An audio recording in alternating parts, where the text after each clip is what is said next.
Hi friends, இன்னைக்கு இந்த வீடியோவில் பார்க்க போகிறது வந்தீங்கன்னா சிரிப்பு, அழுகை, அதே மாதிரி கண்டிப்பு. இந்த மூணுமே எப்படி நம்ம எந்த இடத்துல தேவைப்படுது அப்படின்னு பார்த்தீங்கன்னா, சிரிப்புங்கிறது பார்த்தீங்கன்னா கஸ்டமர்ஸ்ட சிரிச்சுக்கிட்டே ஒரு வியாபாரம் விற்கிறது அது ஒரு சூப்பராக இருக்கும். ஆனால் அந்த சிரிப்புங்கிறது எப்படி வரும் அப்படின்னு கேட்டிங்கன்னா, லாபம் இருந்தால்தான் அந்த சிரிப்பு வரும். அந்த லாபம் இருக்கணும் அப்படின்னு நம்ம நினைச்சோம்னா என்னன்னு பார்த்தீங்கன்னா, அந்த கண்டிப்புடன் பர்ச்சேஸ் இருக்கணும். பர்ச்சேஸ்ல இந்த விலை தான் இருக்கு, இந்த விலை தான் எனக்கு வேணும் அப்படிங்கிற மாதிரி ஒரு கண்டிப்பு இருந்ததுன்னா தான். முன்னோர்கள் சொல்லியிருக்காங்க பார்த்தீங்கன்னா, அழுது அழுது சரக்கு வாங்கினாதான் சிரிச்சுக்கிட்டே விலை விற்கலாம் அப்படிங்கிற மாதிரி முன்னோர்கள் சொல்லியிருக்காங்க. ஸோ எல்லாமே பிசினஸுக்கு ரொம்ப தேவையான விஷயங்கள்.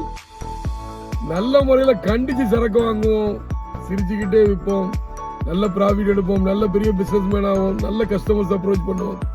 நன்றி. நான் ஜெயசேகரன்.